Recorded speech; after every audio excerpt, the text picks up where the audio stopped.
Hello, everybody. Hello. Hello. Hi, everyone. We'll wait just a couple more minutes to see if anyone else starts coming in. But hello, everyone. Thanks for tuning in to a very special AirZoo live stream fundraiser that we're calling Spin the Wheel of History. Yes, that's incredibly dramatic. My name is Ewan Simpson. You probably know me already, Ewan with the AirZoo. I'm the guy who's on YouTube. And I'm joined with Ben. Hello, Ben. Hello. You probably don't know me, but my name's Ben Page. I'm the Collections and Library Manager here at the AirZoo. And it's my responsibility to look after our collections, which we'll be going over tonight. Yeah, Ben's got one of the best jobs here at the AirZoo. He's basically in charge of all the stuff, making sure that our stuff is preserved correctly, logged correctly, and put out on display, for you guys to enjoy when you come visit the museum. But just like a lot of museums, maybe you don't know this, but a lot of museums, the stuff you see on the floor isn't necessarily the stuff that we have. Museums collect a lot of stuff, and we're in the collection right now. Yep, behind us, I should say, is about 40 years, close to 40 years of AirZoo collecting. And to kind of bounce off of what Ewan was saying, I would say probably about 4, maybe 5% of it is out on the floor. So hopefully tonight we'll be pulling away some of that stuff that doesn't get seen. Yeah, exactly. So a lot of the stuff we have on the floor is good, but there's a lot of hidden gems back here as well. The stuff that's in our collection ranges from World War I all the way up into the modern age. We got space stuff, World War II, every bit of aviation history in between that. The chances are we've got something relevant. So this is how today is going to work. It's a very unique fundraiser because after all it is Giving Tuesday, which is the most givingest day of them all. So today, what we're asking you guys to do is if you give us $10 donation, either via a super chat on YouTube or via airzoo.org/givingtuesday, we will spin the wheel of history. You might be wondering, what is the wheel of history? Let me show you. This is the wheel of history, and as you can see, it's just a classic wheel here, and we've got a whole bunch of rows from our collection. And the idea is when you donate, I will spin the wheel in your name, which will bring up a row in our collection. And once we get the row, row 13, unlucky for some. Oh, maybe, there we go. Oh, that is a close one. And then after that we go and then we spin the second wheel to kind of figure out where exactly we want to go. So it's a random thing. Will it work? I don't really know. But we're going to give it a good college try anyway. So as a reminder, it is Giving Tuesday. If you can give today, please do via super chat or whatever. But let's get started because we've had some donations already throughout the day. So we've got a couple of spins before we get into these YouTube spins. So yeah, also jump in that chat. Come chat with us. We can answer any questions you might have about the AirZoo, about the collection, about some of the items we're gonna bring out as well. So yeah. Just come chill out with us for a couple of hours because we're going to be talking about aviation history and all that good stuff. So first off, let's go spin the wheel of history for our first one of the day. Let me go to my wheel. Let's go to the row wheel and let's spin it one more time. Here we go. Where's it going to go?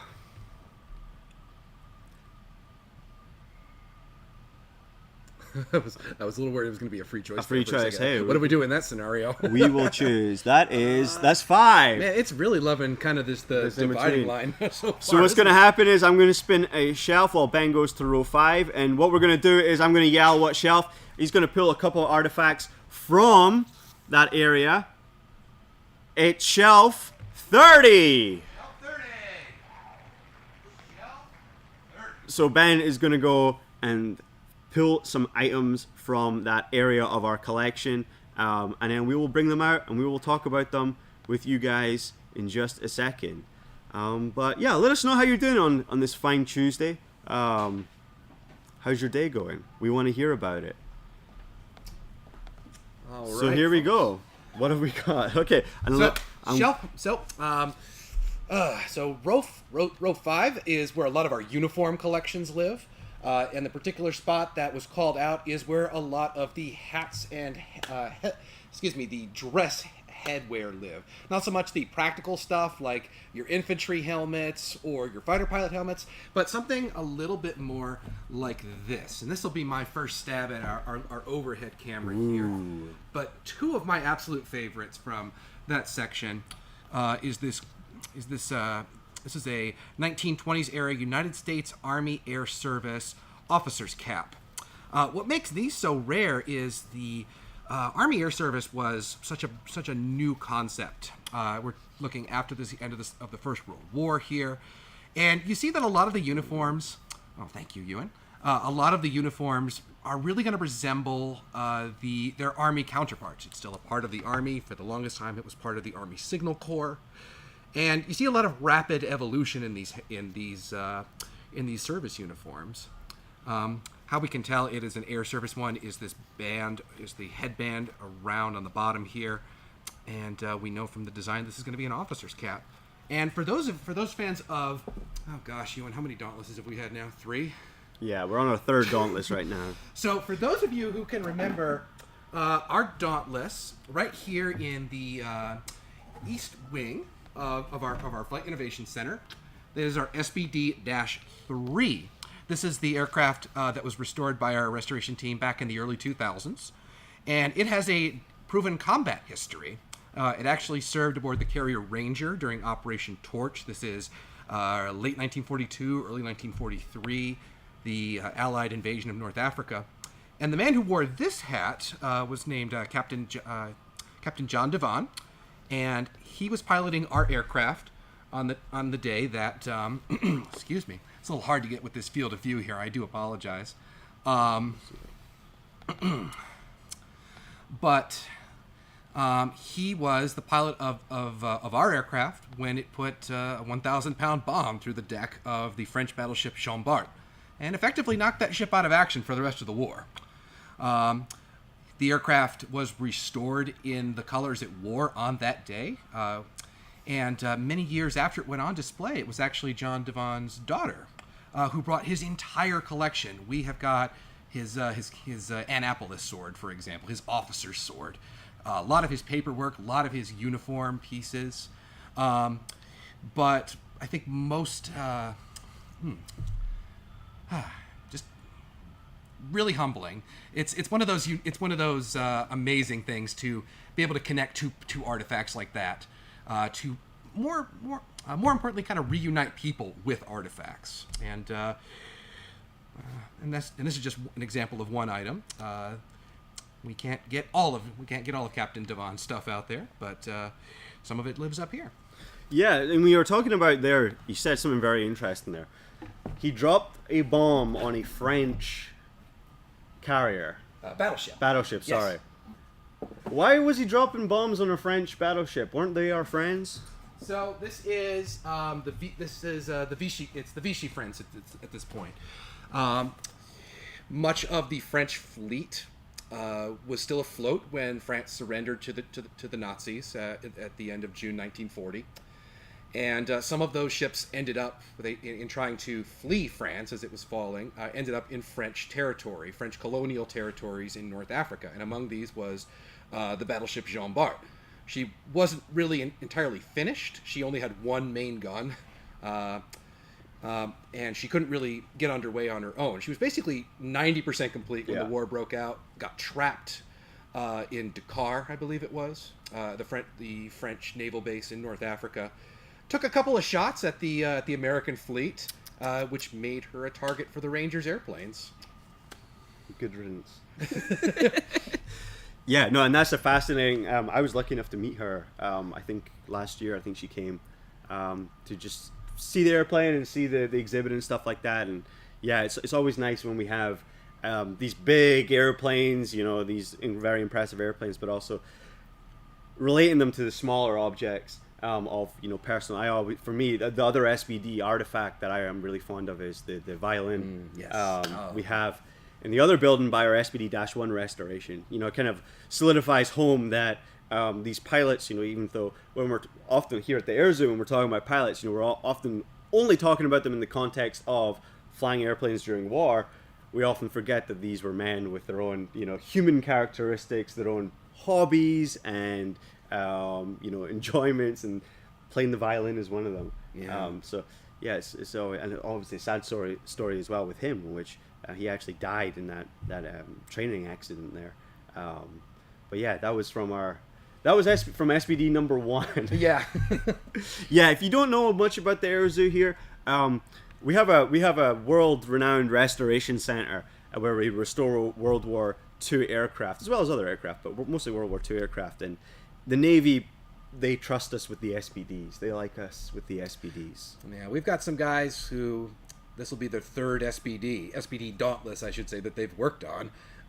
In the case of our restoration volunteers. Yeah, we've got a beautiful Dash 3 that we restored here in this building here, and then there's a Dash 2P that they restored a couple years ago, sent off to Hawaii, back to Pearl Harbor, and then now they're in the I guess still the beginnings. It's going to be a long project, but in the beginnings of restoring a Dash 1, which is the only remaining Dash 1 in the world. A fascinating airplane.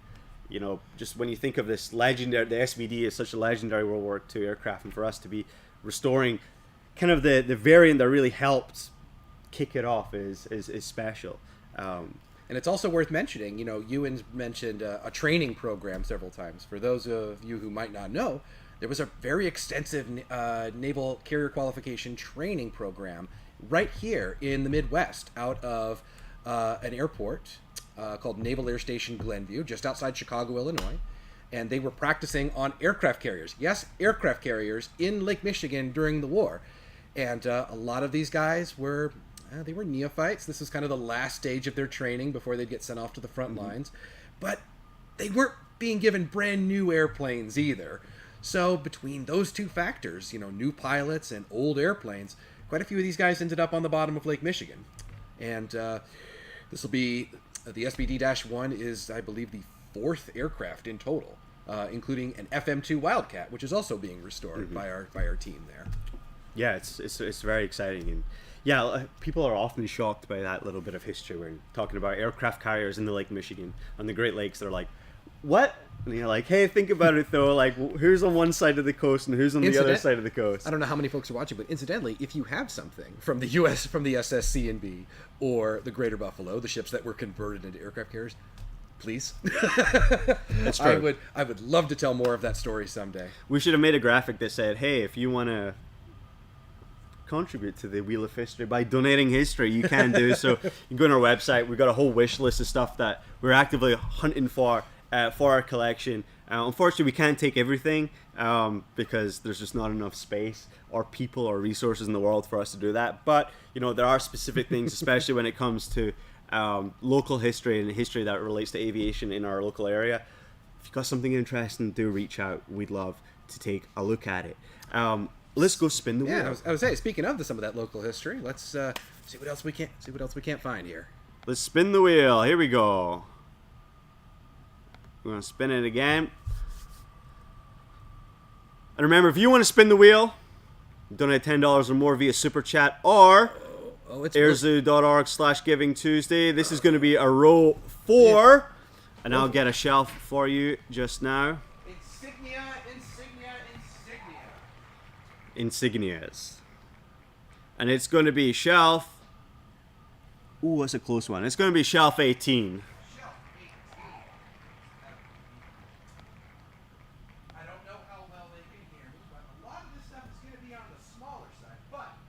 Okay. So Ben's saying, yeah, it's going to be smaller stuff. Yeah, the collection's all around us. So if you were to spin and roll 1, that's actually us behind me. So like in their drawers, we got history everywhere. In fact, this drawer right now, there's some very interesting stuff. If somebody donates $5 right now, I will show you what's inside this drawer. But yeah. So Ben is just gathering some items for us. So, we're kind of spoiled for choice when it comes to row 4. Okay, let me get row 4. Row 4 is what we call we store what we call insignia. That's a pretty broad category.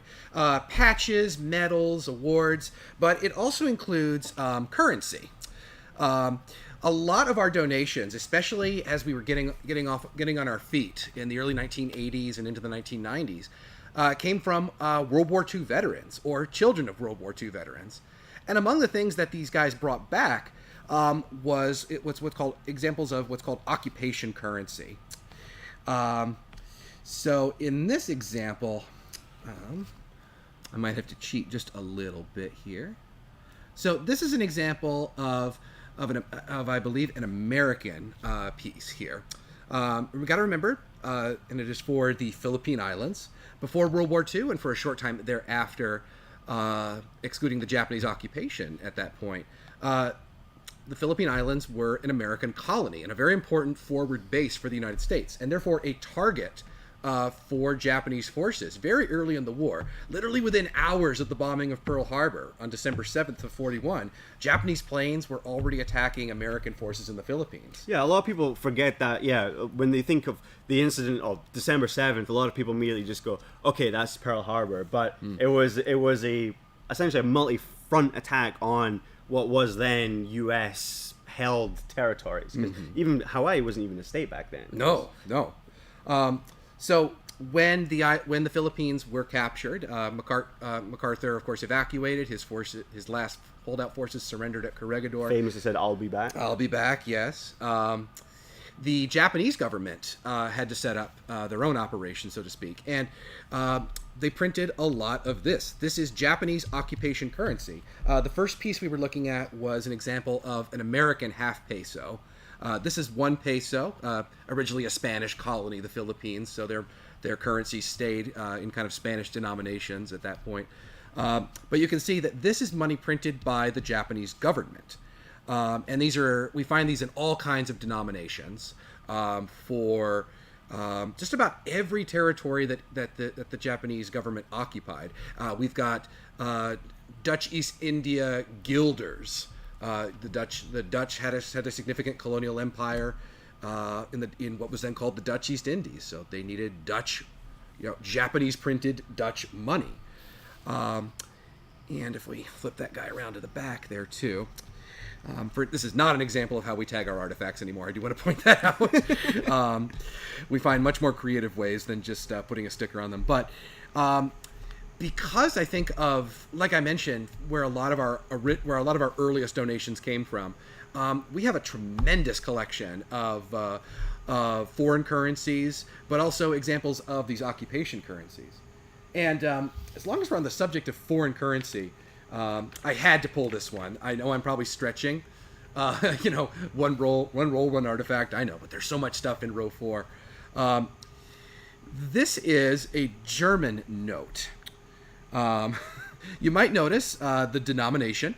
It is incredibly large. This is a denomination for 100 million marks. I'll try not to get too much into economic history, but short of it is, at the end of World War I,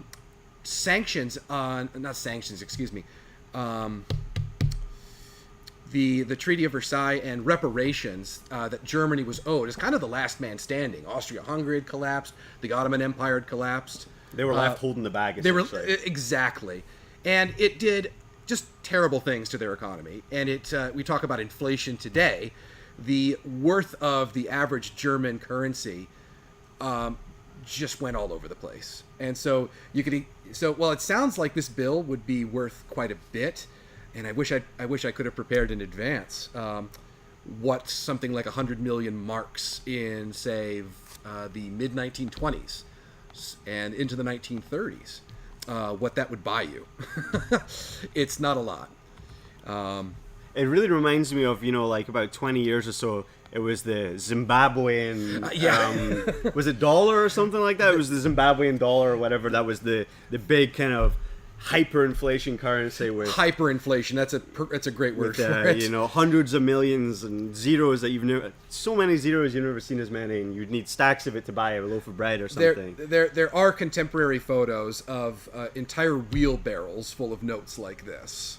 Yeah, your average German citizen with, it looks like it should be their life savings, but it's just what they have to get by. Yeah, and I think there's also stories of them using it as like wallpaper as well, and stuff like that. Yeah. Kids using it just as scrap paper. And a very literal case of not worth the paper it's printed on. Yeah. In this case. And it all worked out for them after that, huh? Well, Well, probably not, actually. yeah, I did mention insignia. Row 4's got other types of insignia as well. Yeah. And, on the subject of war trophies, I suppose. Yeah. Yeah, so here's the collection here. So we got a whole bunch of, currencies as well. We got medals and badges and a whole bunch of stuff. Yeah, how the museum comes into possession of something like a Filipino half peso from, the war, I guess, pre-war, I guess. Oh, no, wartime. Well, pre-war for the American. Pre-war for the American, wartime for the Japanese, of course. Yeah. And these things, especially in the early museum, our museum's history, we were very much just, we'll take anything. Yes. Which is, spoiler, not how museums should operate when they get bigger. So we've got a lot of stuff in our collection that, at first glance, doesn't seem very relevant to our core kind of our core mission, which is obviously aviation, aerospace history. But it all ties in. Well, I think to be fair, we opened in. Our building was finished in 1979. We officially started business, I want to say, 81. If you're looking at the late 1970s, not a lot of folks. There's no book on how to run an aviation or space museum. That's when a lot of the big ones were opening. So yeah, we're kind of right neck and neck with some of these guys. Yeah, we're right in the mix. They have a little bit more space though. yeah. They got the Indiana Jones warehouse. Literally, quite literally in some cases. We don't have that. But we do have some good stuff. Ewan, should I pull something else off here? Yeah, let me. Yeah, I mean, from the same row. I mean, we could be here all night, quite frankly. Yeah, pill a couple more from row 4. What's that? Pill a couple more from row 4. Oh, Well, yeah, as I did say, today is a Giving Tuesday fundraiser, so if you can, chip in some money, throw us in a nice little super chat. All that money goes towards helping us here at the AirZoo and help support our mission of maintaining, preserving, and collecting aviation history, Southwest Michigan aviation history as well, for our local community. Very proud of the work we do here, and definitely come check us out if you're ever in town. Here he is. All right. Oh boy, he's got a toolbox or something. So I thought we'd do something a little bit different for this one. Kind of give you an idea of what it is we actually do back here. Yeah. So this was in row 4, I promise. Okay. But often we get situations like this where I have no idea what's in here. So I'm going to open it up, and I'm going to kind of try to walk you guys through how we do something like artifact interpretation, or we try to figure out what it is we're looking at. So, oh boy, we are very zoomed in there. Yeah, I'll pull this guy up. That's fine. Okay. Hope we don't get anyone motion sick here. There we go. On opening the box, definitely what we would call epaulets, I believe. Yes. Yeah. So, definitely Navy, judging by the anchor and chains here. And oh my goodness gracious me, this is quite the box they're in too. So one of the things that I would be looking for, we are in the middle of, we'll perpetually be in the middle, I think, of doing what's called a physical inventory. And that's pretty much exactly what it sounds like.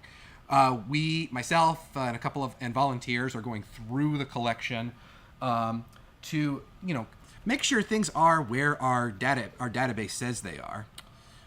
Oh, hey, who would have known? Oh, look who it is. So one of the things I'm going to be looking for is a tag just like this. That might not come out super legible, okay. But these tags, each one of these tags, and therefore each one of these objects should have a unique identifying number that ties it to a certain donation and a time when it was donated to us. And I did not plan this, I promise, but these actually belong to Captain John Devon.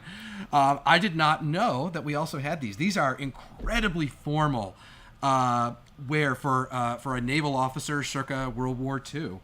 A pair of epaulets. Oh my gosh, what else is in here? Is I think I'm going to have. Oh my. This is a little bit more real than I was planning, but see, this is fun because this is all unscripted. Have you ever seen this before? No. Okay. I didn't even know the Navy ever issued something like this. This looks like something out of the Revolutionary War. Look, there it is. Featherweight Form Lift, Hilburn Hamburger Incorporated. That's so cool.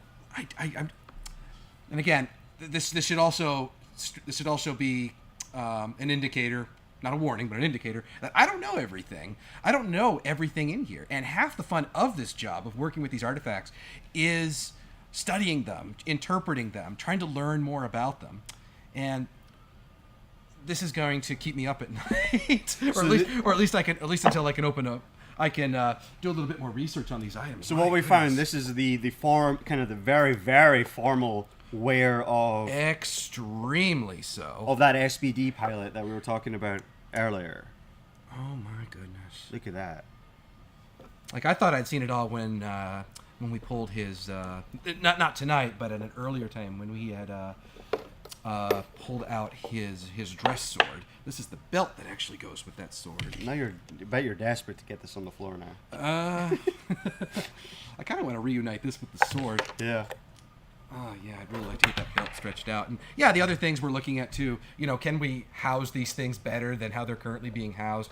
For example, I'm less than thrilled about, the leather being bunched up like that, so I'm probably going to separate, and probably, by the grace of the wheel of history, I've opened this box, and and after tonight, I'm definitely going to be storing these a little bit differently so they can stretch out. They don't get bunched up.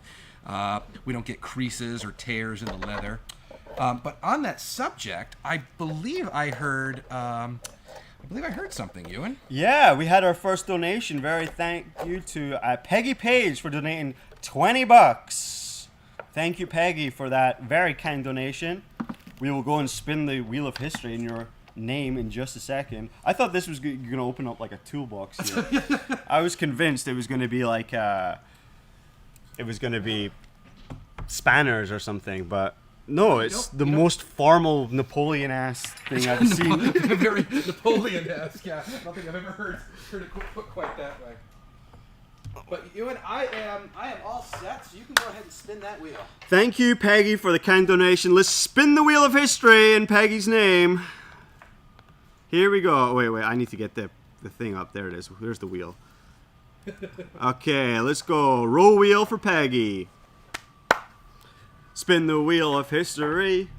What will land on? It's a mystery. We should have gotten April to compose a song. I know. It's row 17. Ooh. Row 17. Ooh, right in the back. And then we're going to roll a shelf for you. And that shelf, Peggy, is going to be shelf number 11.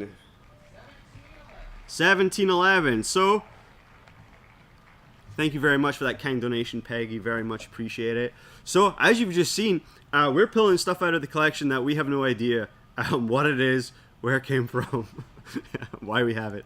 So that's the fun of today. When we're talking about museums, a lot of people like to think that we're very old-fashioned institutions that have like intense knowledge forever. That's not the case. We're a learning place. All museums are the same. All museums are learning. If you ever come across a museum that's like, hey, we know everything, run away. Run away. No point. We're always learning. We're always discovering new things. Even the stuff we had, there's always new stories to be discovered about, even the smallest artifact.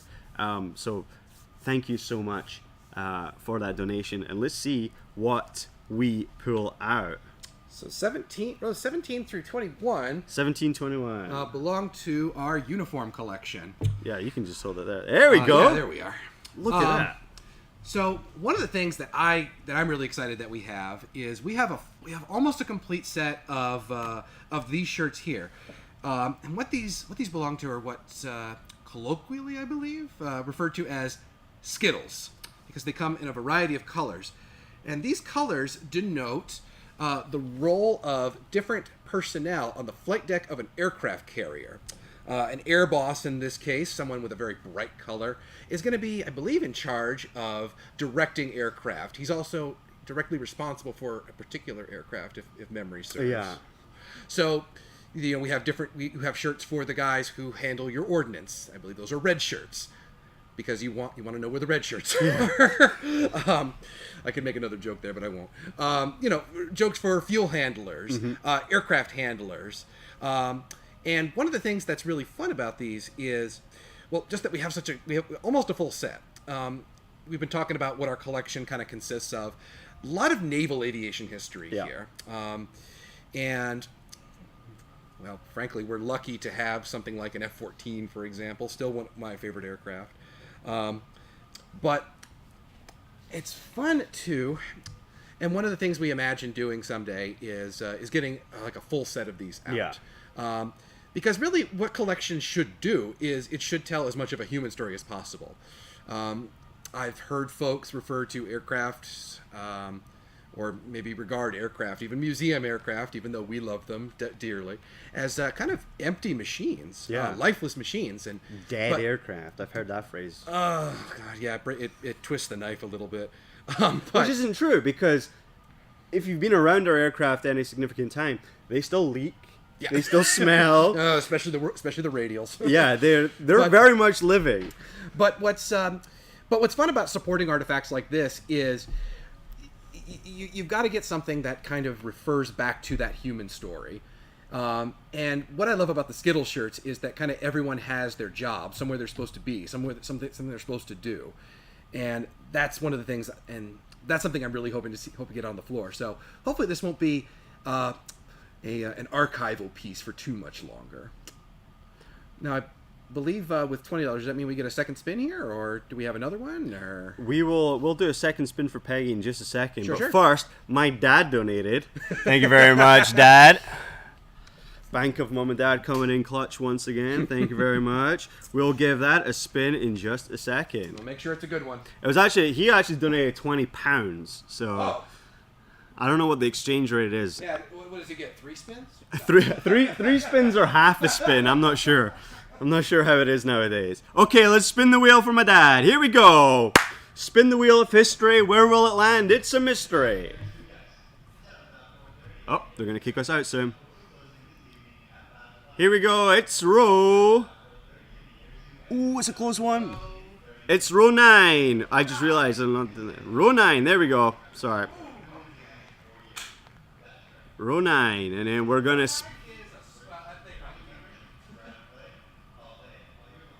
And the shelf number 26. 26 there. Thanks very much for the £20 donation, Daddy. So we'll see what's coming up. What was that? What did we say that was? That was row 9.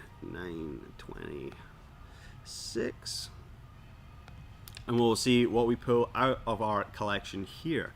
Some stuff that we have in the collection includes fragments of an SR-71. We've got a Lewis gun in here. Got some space shuttle tiles just kicking around. Poop bags from Apollo. These are just things off the top of my head. Various guns and grenades. Models of all sorts of type. Oh, here we go. Okay. Oh, nice. Yes, row 9 is kind of a multi-purpose roll up here. It's a sorting area, but among the collections that live there is our collection of trench art. And I wanted to bring 2 examples because why not? Because I love talking about the trench art. Trench art is a kind of a blanket term for pieces of artwork either made by soldiers or servicemen, quite literally in the trench in some cases.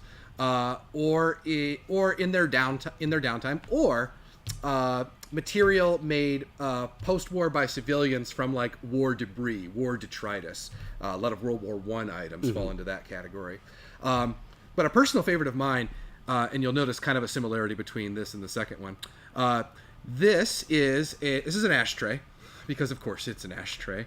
And if I flip this guy over, I got to keep the B-17 on there. You'll see that is a shell for a 25-pound gun, British anti-aircraft gun, World War II vintage, of course. Very interesting that it's a British shell. Yeah, I had never noticed that before. But up top here, this is a shape familiar to I think a lot of aviation fans. This is a B-17. But how the unknown maker of this composed this model is something else. He's taken a 50 caliber bullet, which if you can see. The bullet on that end right there, kind of pulled it out of the casing a little bit. The casing makes up the body up to the nose. The cockpit is also a 50 caliber bullet. We've got some ball bearings here for turrets on the underside and top of the aircraft, and then some 30 caliber bullets, one each for the engine assemblies, and then the propeller spinners themselves are also made from the tips of 30 caliber ammunition. So quite an industrious piece. One of the things, and a lot of these things are going to be made out of melted down ordnance, primarily shell casings. I imagine the wings here were probably made from a melted piece, flattened out, trimmed with tin snips. But when I say that ammunition is very common, there's kind of two commonalities to a lot of World War II trench art, especially. A lot of them are made of ammunition. And as we saw with our first piece, and as we're going to see with this piece, this is a 20 millimeter shell. A lot of them come back to smoking. Yeah. We've got just a simple lighter up there in what would be the shell of that 20 millimeter case. Very nice felt here on the bottom, nice little acrylic stand. But it's really amazing the degree of John, our photographer's gonna love that now. But really how innovative and inventive these guys get. I forget where I first heard the adage, Ewan, but wartime I've heard described as, long hours of absolutely nothing punctuated by moments of sheer terror. Yeah. And these are some of the items that kind of reflect that side that doesn't really get talked about a lot when we talk about a lot of downtime and just hanging out and hurry up and waiting and hurry up and wait. Yeah, seeing what's up. And a ready supply of spare quote unquote materials. Yeah. Oh goodness.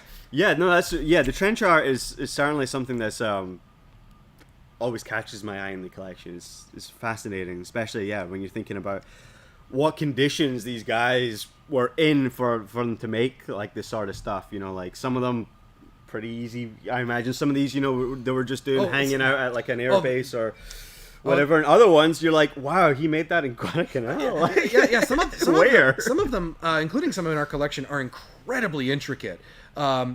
They are melted down shell casings, and they must have been poured into a mold. Mm-hmm. We have a P-47. I can go grab it if you want. Yeah, go for it.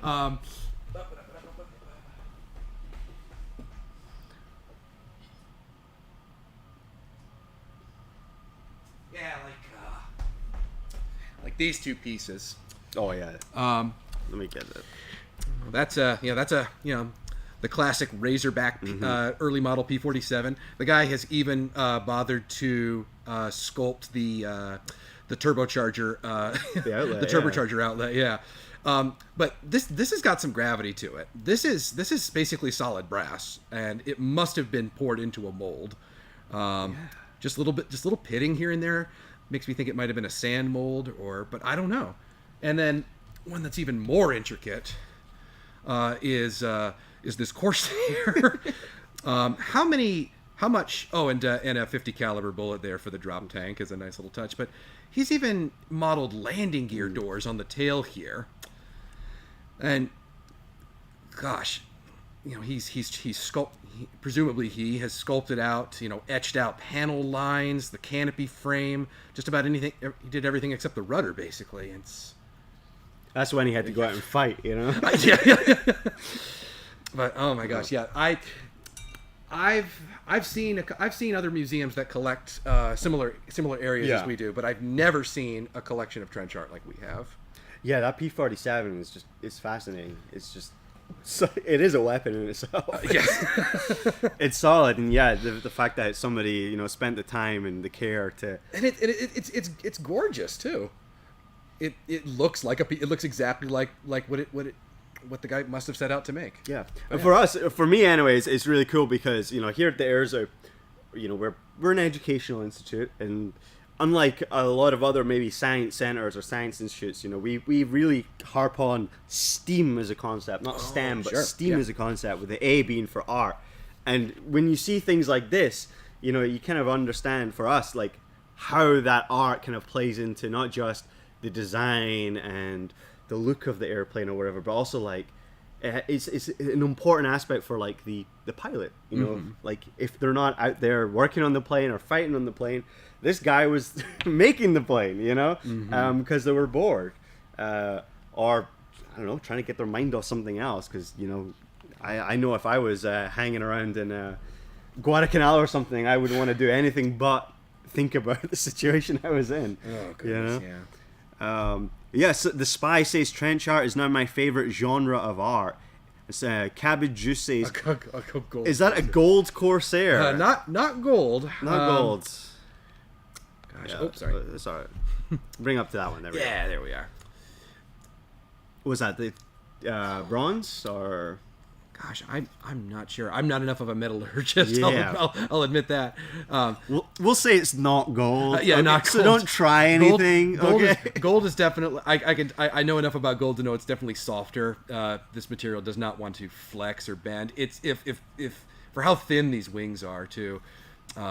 Gold wouldn't hold its shape like that. I don't think. Yeah, I think it's. I imagine it's some sort of brass. That's. Yeah, that was around at the time.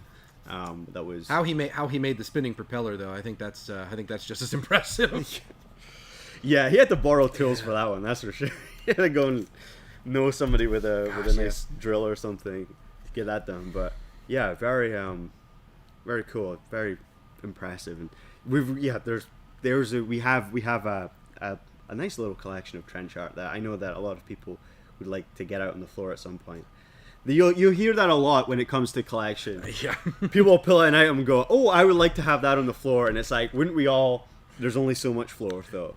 We all have, I think, our favorites. Anyone who spent time up here, something that speaks to us, not only as museum professionals, but also just what kind of calls out to us. Oh yeah. Especially family. If we've had, in my case, there's a World War II veteran in my family, so a lot of the stuff about it from his theater kind of speaks out to me. Yeah.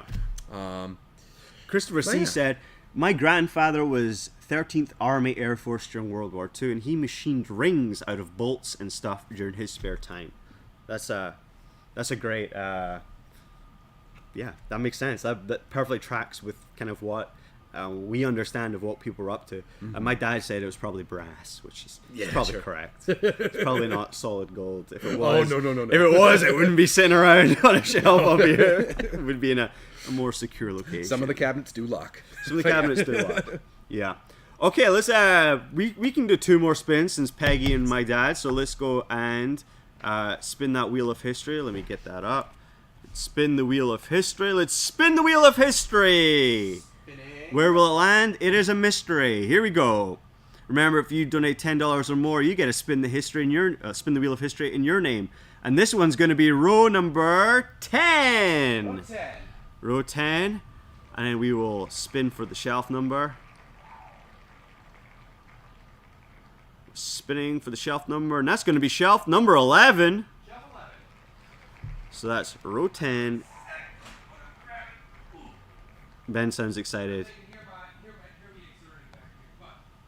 Ben sounds very excited. It's always fun. Okay. So he's bringing a couple of items with us. You see it? All right. Okay, I know exactly. There we go. Big heavy guy first. Yeah, let me get the. I don't think this thing's gonna work, is it? No, it's like a. So for you gearheads out there, you could probably figure out what this is pretty quickly. This is a little 2-cylinder, 2-stroke engine. Anyone out there who still has kind of a traditional lawnmower might recognize what this is too. Here, I'll twist it around just a little bit here. That is a pull crank. What's special about this one, though? It's obviously too small to power an entire aircraft, but it actually is aviation related. This is a starter motor for the world's first operational jet fighter, the German Messerschmitt 262. I did bring along a model here of the 262 just to kind of demo, just to kind of give an idea what that looks like, and to demo where this guy actually lives. So you've got 2 of these very early UMO 004 jet engines. Now these days, I think a lot of us did some traveling over the Thanksgiving holiday, I'm sure. When you're boarding the airplane, you might hear, a whistle. There's some kind of auxiliary power unit, an APU, that can funnel compressed air to those big jet engines under the wings to get them started. No such luck on the 262. So each of the 262's engines have these little thrust diverters in the center here, and it's not going to come out super good in the model, but right dead center of there is a little cap. It twists around and it reveals this pull handle. Now these could be started electrically from the cockpit, but in an emergency, and if the electrical system didn't work, a ground crewman would stand in front of just off to the side of the engine, give this a good pull, maybe a couple more pulls, and that would start the engine, which would in turn turn this crankshaft on the other side here, and that would actually help get the compressor on those early German engines to start spinning. This is, I believe, if you guys have caught me away from my database, so the exact name of these escapes me, but I know the designer of these. He not only survived the war, but he took his patents and basically turned these into scooter engines. Hey! And I've read accounts. I haven't seen any pictures just yet, or more primary sources, that was what a lot of Germans were doing with these engines after the war. They didn't build a lot of 262s. They didn't build a lot of their jet engines either. But enough of these were lying around that a lot of them were repurposed. So the sum of it is you start the world's first jet fighter the same way you start your lawnmower, basically. And well, you do it twice, two engines. But yeah, just one of my favorite artifacts hanging out there in that row. Rows 9 and 10 are kind of our sorting stations. So I'm really not sure what to do with this guy just yet. Yeah, I've seen them hanging around in the shelf, and I've always wondered, like, what is that? Why is there essentially a lawnmower engine just hanging out? But the thing that I almost always end up wondering, especially with kind of oddball things like this, I mean, occupation money, like we were talking about earlier, rifles, trench art, a lot of that stuff makes sense to me. Something you could ship home without too much fuss and bother. But someone had to go out of their way to pull this and then get it back to the States. So I'm sure there's a story there and a motivation behind. In this case, it was the donor's father who picked this up in Germany right at the tail end of World War II and sent it back home. That's such a classic, like, man behavior. Just like, I'm sending you an engine. For what? Don't worry about it. Yeah, that's really cool. So this is when we're thinking, like, trying to relate this to, like, other items we have on the floor. This would be like a very, very basic version, or the first version of, like, the start cart we have. Yeah. Downstairs for the SR-71. The SR-71 used two big Buick engines, full-size car engines, at, like, capacity, like, fully just going at it to get one of their was it J58s? Yes. Yeah. Those two big turbo ram jet engines. Getting them turning and getting them ready to be actually spooled up for real. So this same thing essentially, where it's like you need a little engine to help the big one, get going. All right. Two of these things on look, a thing I learned about the that airplane as well is how you get off of it. You kind of slide down the engine the rear end, which I always thought was just dodgy. I wouldn't want to do that at all. The thing that was always really dodgy about the 262, these days, you do a lot of you would do a lot of conversion training to get yourself ready, and a lot of these pilots going into the 262, the last thing they'd probably flown was maybe a BF-109 or an FW-190. And there's no two-seat training version of a 262. Yeah. So you can't put an experienced 262 pilot in the back giving you instructions or pointers. It's just, here's how you fly the airplane. Get in. Good luck. It could be worse. You could have been a Comet pilot. Ooh. Oh, man, if we had some Comet fragments. Those made you melt. Oh. Those were horrible. Oh, those were not friendly aircraft. Yeah, those were not a pilot's airplane. Those little Comets. Yeah, that's really cool. Spin the wheel again before I start talking about the ME-163 for the rest of the night. We're going to spin the wheel. We're going to spin the wheel of history. Stop. This is my dad's second spin. It's going to be... Oops, I keep forgetting that I got to go onto the wheel section. Because... It's going to be row 12. Row 12. And the shelf number... You can hear the air zoo. We're about to close. So if you're trying to visit us today, too late. And that's going to be shelf 22.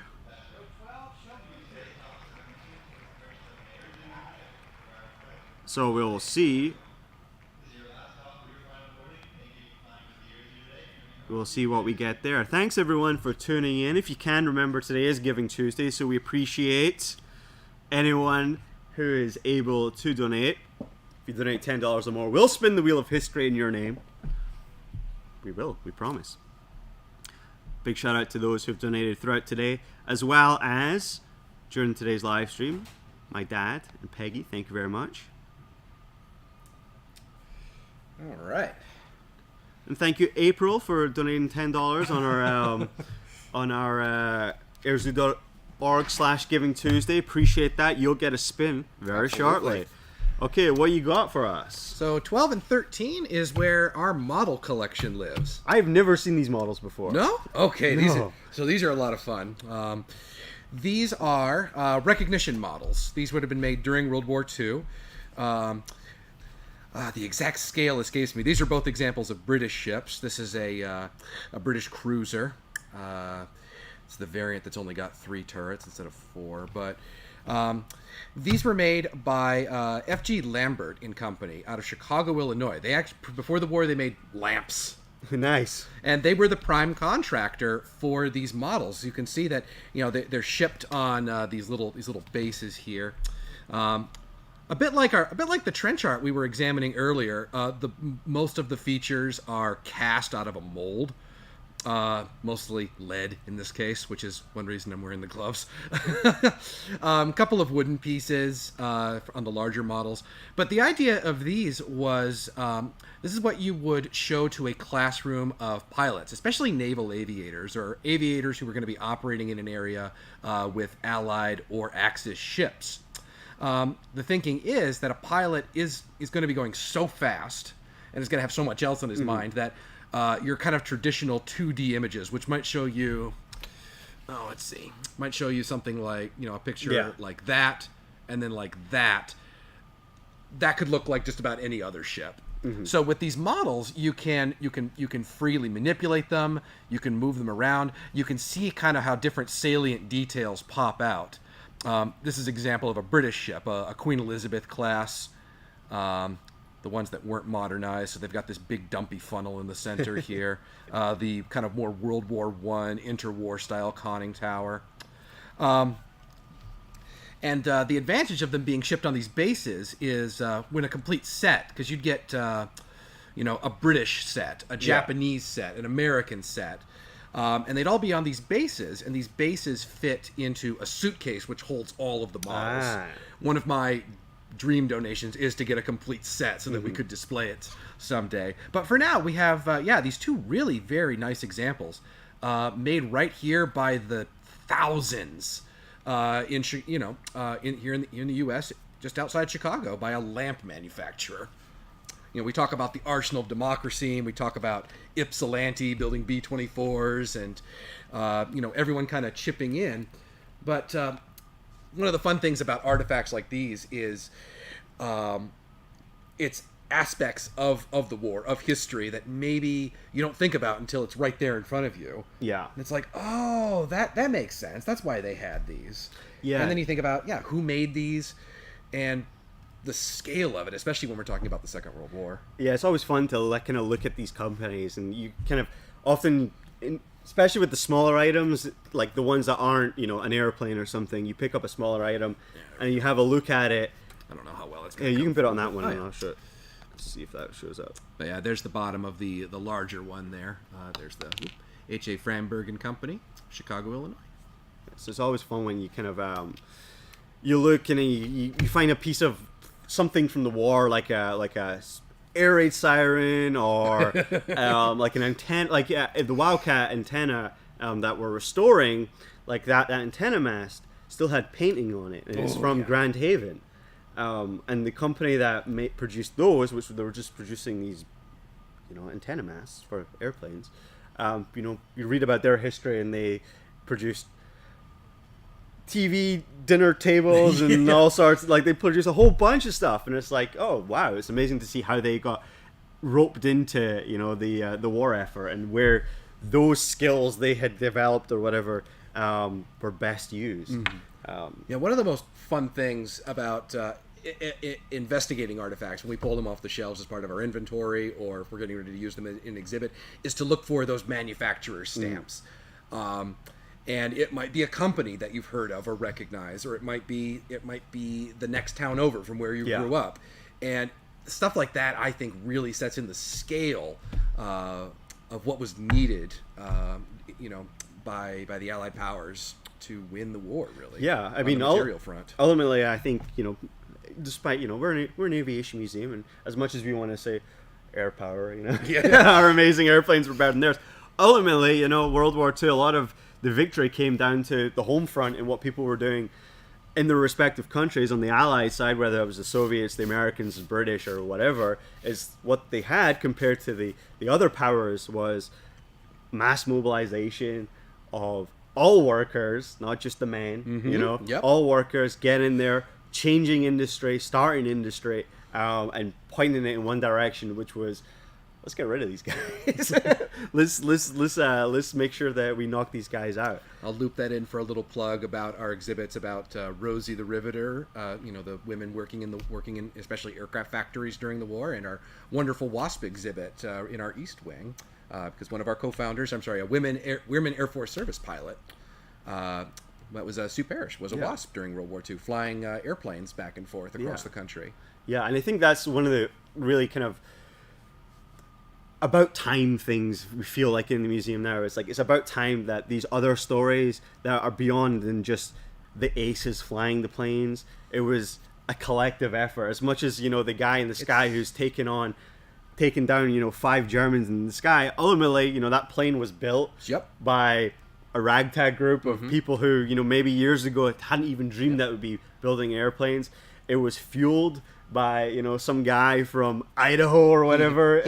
He had to be trained. Someone had to make his uniform. Someone had to feed him, and someone had to draw the doodles in his manual. Someone had to, those are some of my favorite artifacts, though, which kind of bring us back to that, for lack of a better term, that social history aspect, the everyday person, not just this is Richard Bong's flight cap, for example, which is incredible and very cool amazing, stuff. But but there was it's just histories like that where it's easy to get lost with the big stories and stuff like that, but ultimately often the small things, the really personal and small, honestly boring items are the most fascinating, because they have probably much more significance to that individual than other things did. I would argue it's not any easier to not get lost with the small things either. But speaking of which, do we have another spin lined up, or should I grab something else? Let's go and do a spin. Let's get the wheel up.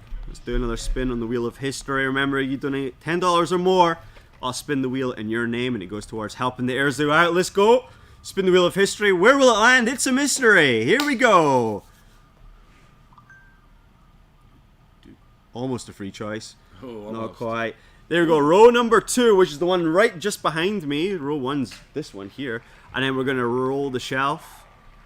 Oh, pick a good one. There's a lot of good stuff in that row. It's going to be number 14. Row 2, number 14. Row 2, shelf 14. How exciting. Oops. So we got rows and rows and rows of artifacts here at the Air Zoo. You can see some of them. They're laid out like this in shelves where there's like stuff out. Sometimes they're in drawers. You open a drawer, you don't know what you're gonna find. Ooh, very interesting stuff in that drawer right there. As I say, if you donate $5, I'll show you what's in that drawer. But yeah. So we're just gonna wait until. A lot of stuff. Yeah, Ben is just overwhelmed with the amount of stuff. Grab a couple items. Grab a handful. and then we'll get talking about them.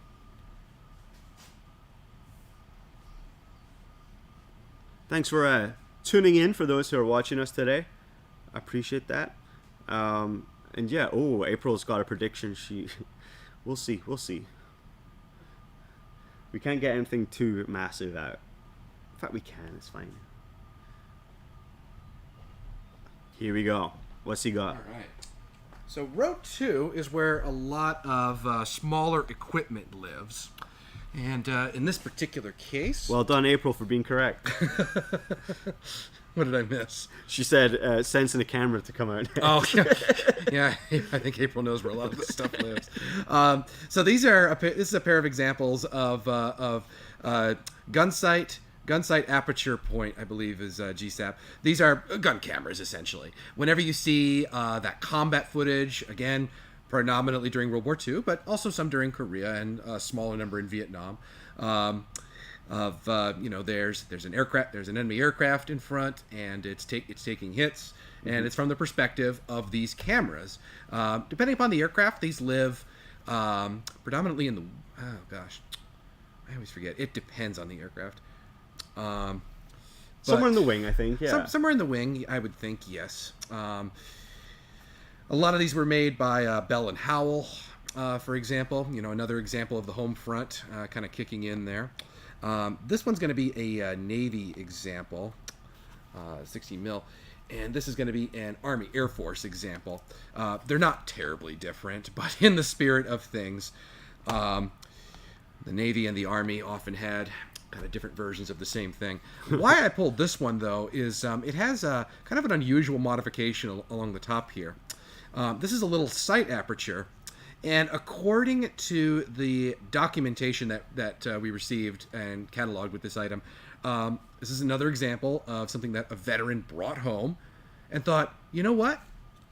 It'd make a pretty good home movie camera.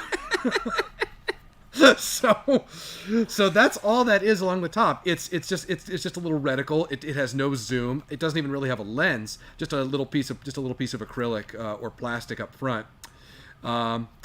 And these weigh nothing at all. And we actually received the shipping box for this one as well. So the gentleman let's assume, the guy, how we got this camera was, it was at one point probably attached to a United States Army Air Force airplane. Yep. Because it's a gun camera, one assumes a fighter at that. Yep. P-38, P-51, P-47, etc. And then he decided before he went home, actually, I'm going to take one of these cameras and I'm going to use it as my own personal home camera to take all the memories. Well, I think that's great. Well, I'd attach it to my car. It's again, this is pure extrapolation, or I don't want to say guesswork, but another way of thinking about it. It's the end of the war. The war ended, at least in the Pacific, a lot sooner than I think a lot of your average guy in the trenches was expecting it to. And nobody really told the factories making literally any of this stuff, least of all airplanes, that, hey, the war might be over by August, when everyone's expecting it to maybe last as long as the end of 1945 with the invasion of Japan.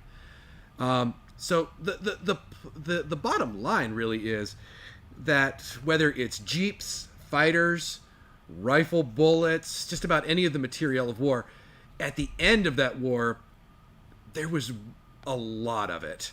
Just a lot of it. And it could be acquired very cheaply, or at least very easily. So it's just as likely to imagine that perhaps this was pulled out of an aircraft that was about to be scrapped, or an aircraft that had been destroyed, in combat, but made it back to the base. But we can't know that for certain. But just that kind of that innovation, if you will, of the camera's fine. It's going to make a pretty good camera. I do want to point out, that he also did modify the shutter mechanism on the side there. On its contemporary there, you can see how there's a sorry, there you go. That's all right. It's kind of mirrored. This guy right here, that little white button is kind of the start-stop, whereas on this one it's got a mechanical trigger, which would be engaged to the fighter's armament. So, yeah, just a neat little piece. One of my favorites living there in row 2. Hey. Big shout out, Ewok. I wonder who that is. For the. I'm gonna put these guys back. Thank you for the. Back there. Do I sense another spin? Yes, let me go and get the wheels ready. Here we go. Wheel time. Spin the wheel of history. Where will it land? It's a mystery. Here we go. We're spinning. It's going to be an early row. It's in a row 5. Ooh, row okay. 5. And the shelf wheel.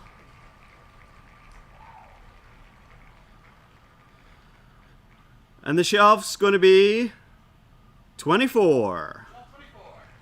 Shelf 24. Thank you for the $10 donation there. I just got a message from a coworker being like, "Oh, that was Amy." I know it was Amy. I'm not stupid. Okay. But thank you for the $10 donation. What was that, Ben? Sorry? We will innovate. Oh!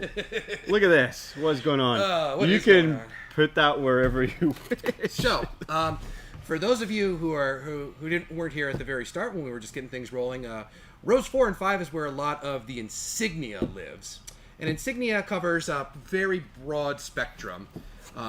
Like Ewan keeps reminding me, we are an aviation and space museum, so sometimes we categorize things pretty broadly.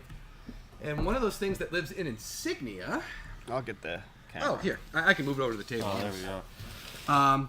Is this box. Something that I do not get to show people often enough. So thank you for the roll there on row 5 there. This is our collection of escape maps.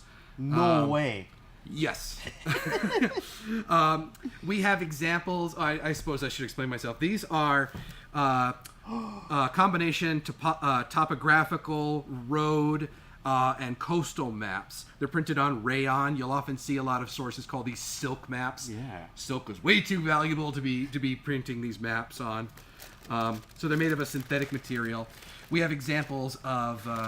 This is going to be an American example. I believe, of the entirety of France.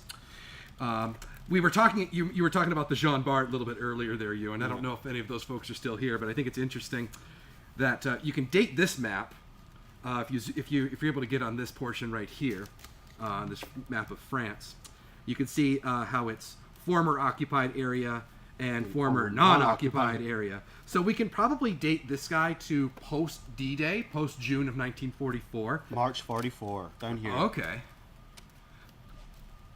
So the terminology then, excuse me, would be the Vichy French are here, the Germans are here. Yes. Is kind of the idea. But we have examples of American, British maps as well. We have another kind of more detailed map of France. This is going to be... Get me the hell out of France. Yeah, essentially, yeah. So I didn't ever explain myself, did I? You'll notice that a lot of these have very tight fold lines. These are printed on very thin material. They were designed to be folded up, almost to the size, if not the thickness of, say, like a stack, like a deck of cards. Mm-hmm. And this would be included in survival kits, stuffed into pilots' jackets.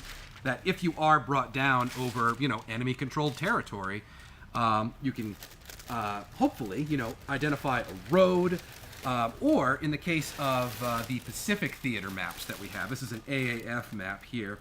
Gosh, what are we looking at here? Where's the key? I'm reading these upside down, so I do apologize. This is near Vladivostok in the USSR. And you can see that not only do we have a topographical map for what would be near Vladivostok, but also prevailing currents and winds. Wow. So if you are forced down over the ocean, at least in theory, you should be able to help navigate a little bit better. And often double-sided as well. And yeah, a lot of the AAF and U.S. Navy ones are double-sided, and they are kind of the same ballpark there. Yeah. And if I knew where it was, because I think there's about 20 of these things in here. Honestly, we could spend a whole night just with this box. But, oh, nope, there it is. Never mind. Probably the rarest one we have is this one. This is Mindanao and a couple of other islands in the Philippines and the Dutch East Indies. But I had never seen one of these before. These were printed by the Royal Australian Air Force. The RAAF. I'd always kind of thought in the back of my mind that, oh, they're just going to use, British maps. But why would the British be making maps of the Philippines? They weren't there. So this is one of two RAAF maps that we have, which I'd never seen before, and are just some of the coolest things we have. Spoiler, I should say, or a warning. We are getting a very cool scanner, hopefully within the next month or so.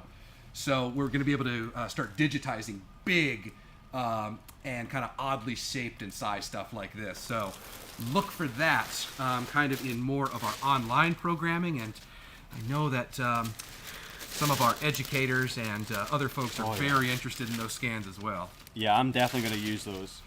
We'll definitely be a video on these at some point next year, because these are just too fascinating. And to kind of loop things back, it's kind of the stuff that it's you guys contributing, even in these little ways that kind of make it possible for us to keep this stuff and also do really cool stuff with it. Preservation is, I wouldn't even call it half of my job. It's a part of my job, but it's also interpretation, exhibition.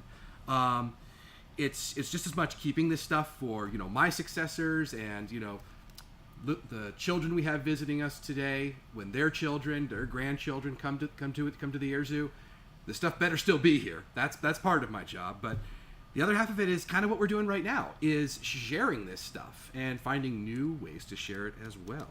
So that'll be my first proper thank you. I know Ewan's been kind of running the show on that front. To anyone joining us tonight. Yeah, no, exactly. And that's kind of the fun thing about this concept, is that we're pulling out items that we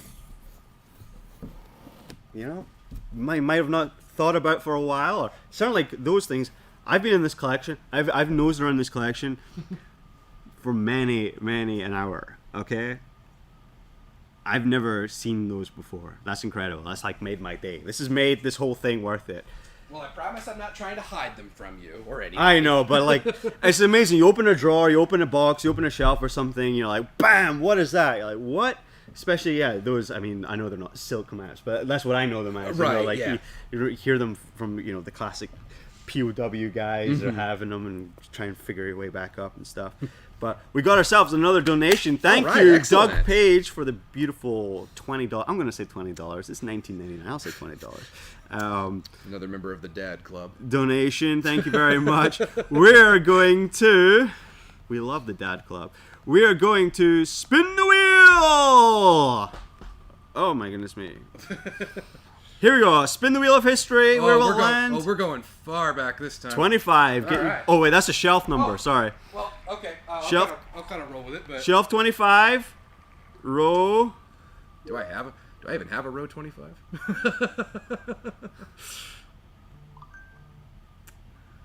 11. 12. Row 12. Row 12. Shelf 25. Row 12. Shelf 25. Thank you, Doug. Oh, perfect. He just went, oh, perfect. So that's going to be a good one. Thank you very much to everyone who's joining us today, this fantastic Giving Tuesday.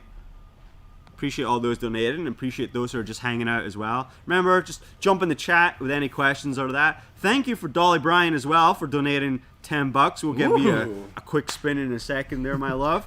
But first of all, what have you got? He's got some models. Here we go. Yeah, talked about it a little bit earlier, but 12 and 13 is where our model collection lives. Now, are they seeing that upside down? Yeah, they are seeing that upside down, yes. Okay, so I pulled two.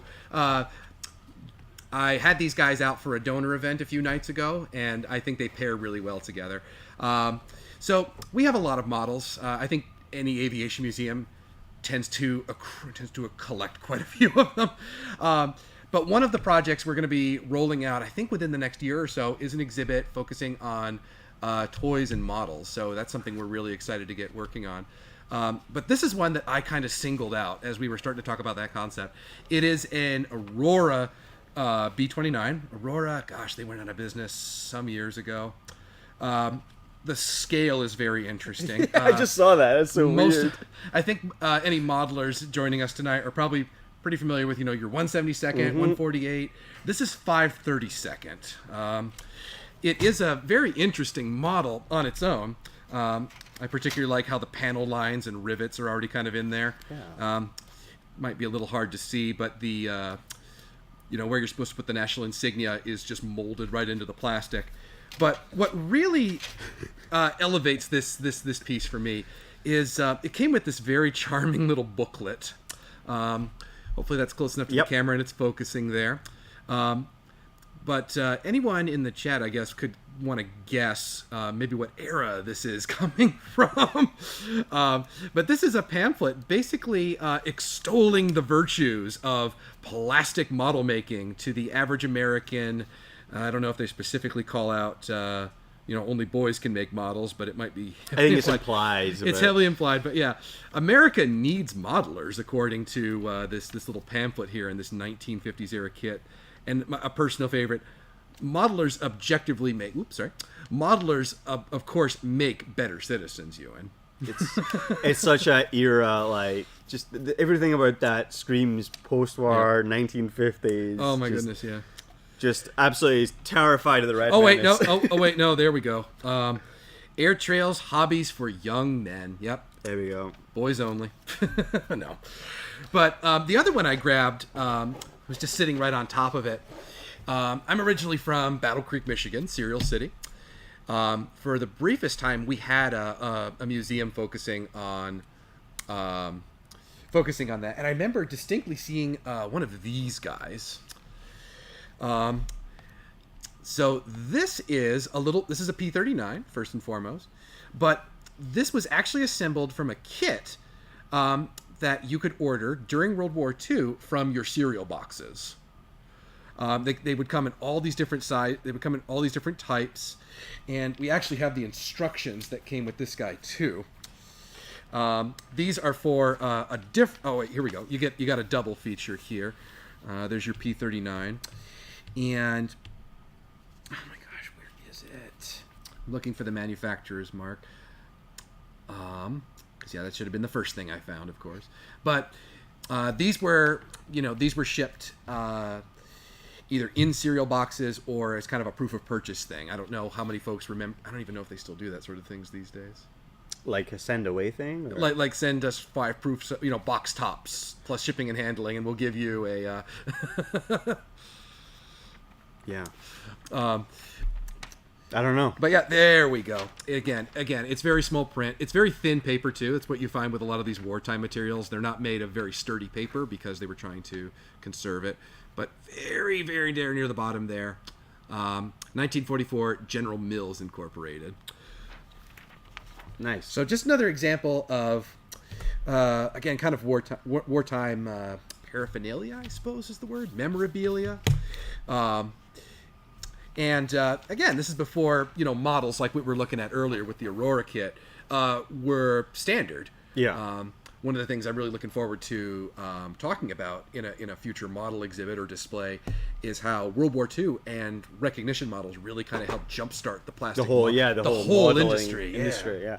And it's kind of interesting, this the cereal box with the little toy as well, because obviously I'm not a massive scholar when it comes to like the home front during World War II, but I imagine children, the opportunities for kids to get new toys was limited during that time, so the idea of being able to give a little bit of war toys to a kid through like the cereal boxes is a winner, especially out of a non-strategic material. I'm sure this says a lot about me and also why I work at the Air Zoo, but you can bet dollars to donuts that if I was a kid in the 1940s, I'd want every single one of these. I would be begging my mom to buy me whatever cereal was offering me P-39s and Sturmovix. Yeah, it's like P-39 is such an interesting choice as well. It is to have as like a send away. It's an oddly intricate kit. It's even got the little air scoop on top. Yeah, it's a really nice kit. Like it's just weird that especially that airplane, which wasn't particularly favored. Bell had a very good marketing. There we go. And I'll leave it at that. I do believe They made their money. Miss Dolly has. Dolly did, yes. There was a lot of people fascinated by the scale of that. I know, the 532. It's the only one in our collection that I've seen like that. Yeah, there you go. You're pretty quick on the draw there. there you Yeah, go. 5/32 scale. And I've never seen that before. Yeah, and yeah, if I hold it up, it's too big to be 1/72nd, and well, it's too small to be 1/48. Yes. So weird. Hey, whatever. There's somebody who's very confused by the 532 thing. Though I'm also very confused by it. You and me both, friend. It's because we were. It's an old people thing. That's all I have to say. It's something my dad would get, But yeah. Let me spin the wheel for Miss Dolly. Dolly, this one's for you. Oops. Let me get that up. Spin the wheel of history. Where will it land? It's a mystery. For Dolly, we're going to be pulling out of a later row here. Oh, we're getting a uniform. It's a free choice. It's a free choice. Okay, that means April, if you want to have Dolly just relate to us in the chat what she wants to see roughly, like what row number. She can pick a row number. She can pick an idea like World War II or a uniform or something like that. Free choice. Free choice. So this is our first one, yeah. First free choice. So we're just making up the rules. The possibilities are endless, so long as it's up here. No. Okay, there is a delay as well, so we are gonna have to wait. Oh, no worries. But very excited. Well, yeah. while we're waiting, I guess you said you've spent a good amount of time up here. Is there something that's like really ever jumped out at you as like, I'm up here just about every day. Mm-hmm. But as someone, who still works with these objects, what's something about our collection or a certain thing in the collection that really jumps out at you? That's a good question. It doesn't have to be one thing or just like, oh, I didn't know we had that. I know you. Well, today the maps. I know you're talking about the escape maps. And I'll be thinking about the escape maps all week. But yeah, for me, it's always the small. I like to call it pocket stuff.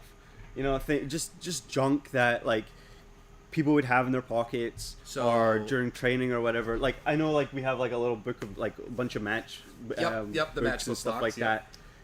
For me, that's like a really fascinating.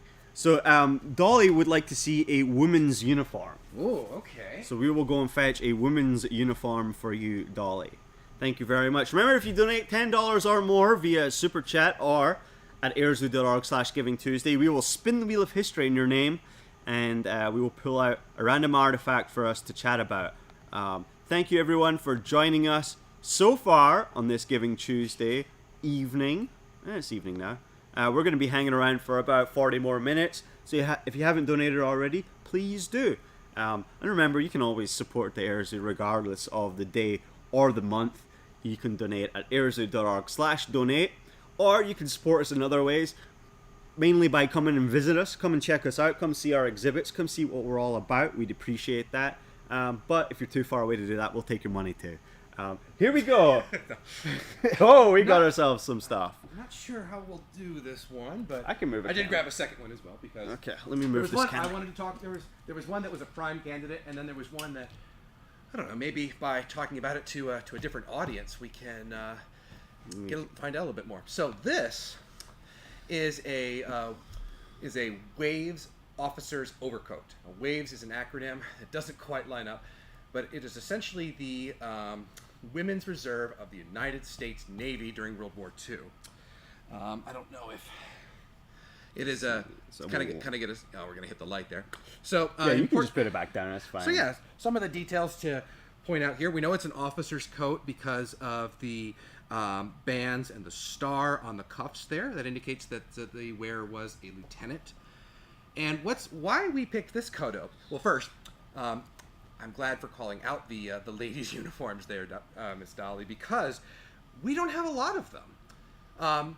Some of that is definitely going to be that for the longest time, aviation history has not been very fair to the whole industry really has not been very fair to women aviators or women looking to get into aviation. And that's something we're trying to change. We're trying to call not only in what we interpret, what we bring out to the floor, but also hoping to, I hope anyway, that more of our visitors, young girls who think, oh, I can't do this, that's not for me, that they can, yes, and that they should. And it's such a rewarding career. It's so much fun too. And but the other part that we grabbed this guy, we acquired this from the Kalamazoo Valley Museum as a transfer. This belonged to a Lieutenant Ayers, I believe. Now, normally, that's the fun part of my job, and it's always the fun part of my job. But this woman is a mystery to me. I know she was born in Kalamazoo, but I've not been able to find out anything else about her. Her birth date, how old she was during the war, what she did before or after the war. And again, I'd be glad to double check that name, but it's also our First Waves uniform. And of course, I would be remiss if I didn't grab something of Sue's, because something a little bit non-traditional here. I don't know if I step back a little bit, get that chair out of the way. Chair. There we are. Sorry, it's always reversed. There you go. So, Suzanne, and I'm going to step on at least one of these names here. Suzanne Delano Upjohn Parrish, full name. Yes, those Upjohns, for any Kalamazoo natives or folks who called Kalamazoo home. Before she got into flying, and I wish April was here, she could tell the story so much better. She was she was an equestrian. That's the word. Yeah, it was on the tip of my tongue. And this is just one of her coats, and it doesn't fit on any of our mannequins because it's so small. And it's kind of a similar thing with a lot of her WASP uniforms. We have both of her WASP uniforms, for example, Women Air Force Service pilots. A number of her flight suits when she was flying our beautiful pink P-40. But this is an item that's kind of from before all that, and it's one of the, I don't know, it's one of those stories that I don't think really gets told too much, except as a prelude to aviation, because she did hurt herself. You and feel free to jump in if you remember these details a little bit better. Again, I wish April was here. No, yeah, I think yeah, she was very much a horse rider, an equestrian, and yeah, I think she got injured, and then that's essentially what led her to exploring aviation as something that was as a pursuit. As I remember it, she was basically stuck at home, and her mother told her, Sue, you got to get out of the house. You got to do something, anything. And aviation, through, I believe it was a family member who had his pilot's license and his own aircraft, was kind of that push out the door, so to speak. But this is one of those pieces that we have. We have one of her trophies as well, one of her equestrian trophies. As I'm sure you can imagine, we have an entire row that is essentially Sue and Pete Parrish, two of our co-founders. But something a little bit different from women's uniforms. Like I said, we don't have a lot of them. Something we are looking to change. But definitely one of the more unique ones that lives in that part of the collection. Yeah, and it's a very interesting piece of Airzo history as well, because I hate to say it, I'm so bad at centering this. But if she didn't fall off that horse, I probably wouldn't have a job. So thank you to that horse. But yeah, no, that's cool. I've never seen that before. That's it's cool. Yeah, it must be our what do you call it, like a show jumping jacket or something? I don't know. I do not know enough about dressage horses or equestrian. Yeah, I don't. Or the equestrian sports. I avoid anything somehow with horses. I could make the joke that I don't know which hobby she traded for that was the more expensive of the two. I don't know. Hey, April, which one does Dolly like best? She said, April said Dolly liked the double-breasted jacket there, the style. And that was for the Waves. Can you tell us a little bit about the Waves? Because obviously in this museum, we talk a lot about the Wasp. Yes. So what are the Waves? So the Waves, and again, it doesn't quite line up as... Whoop. That's okay, folks. They just shut the light. The lights are just on a timer. Let me get that. There we go. There we go. We're still here.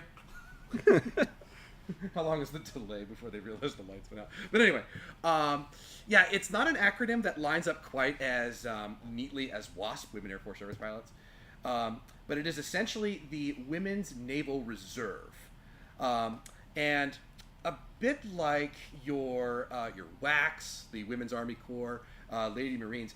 They did just about everything except carry a rifle into combat. They did a lot of the jobs that women might have done pre-war, but also they repaired aircraft. They were drivers, mechanics, and that's one of the reasons I'm so interested to learn about Lieutenant Ayers here. I don't know what she did, and I want to know. We like collections folks, museum folks like mysteries to a certain degree, but we know that, or at least we hope mightily that, there's little nuggets of information that we can kind of grab onto and get a story out of. And that's what I'm hoping to do with this here uniform, along with a number of other items up here. It's part of what I do. Yeah, April said just about Sue Parrish there that she fractured her ankle while riding her horse, and after a long, boring recovery, her mum said, "Get out the house and make yourself useful." So she learned to fly with her uncle. She liked the way the airplane powered forth, just like a horse. I told you she could tell the story better. Did I not say that? Horsepower, right there. And Dolly loves the Waves uniform. Trade one horse for 150. Yeah, I know, right? That's not bad. Well, thank you everyone for joining, and big shout out to the one, the only, Nikki Statler, for a beautiful donation of $20. Oh. So we will, in your name, Nikki, spin the wheel of history. So let me get my wheel up, and then we will spin the wheel. Spin the wheel of history. Where will it land? It's a mystery. Only took me 2 hours to catch on to that. I know, right? Row 15. And we're going to get a shelf number for you as well.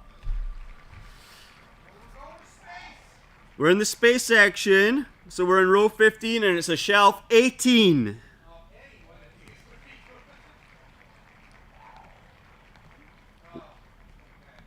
So we are in our space section right now, so that's very exciting. A lot of stuff in that section that hasn't been on display publicly for many decades. A lot of that collection was inherited from the Jackson Science and Space Museum, I think it was called, in Jackson, Michigan. That museum unfortunately closed, and we inherited a lot of their collection. So we have a lot of space stuff and stuff that hasn't been able to find its way onto the floor yet. So a lot of fun stuff that ranges from Apollo, Skylab, and Shuttle as well. Did someone say Apollo? I did say Apollo. So this might be cheating a little bit, but this stuff all just kind of lives next to each other. These are various components of the Apollo and Skylab survival kit. I think I heard you, Ewan, talking a little bit about the Michigan Space Science Center. Yes.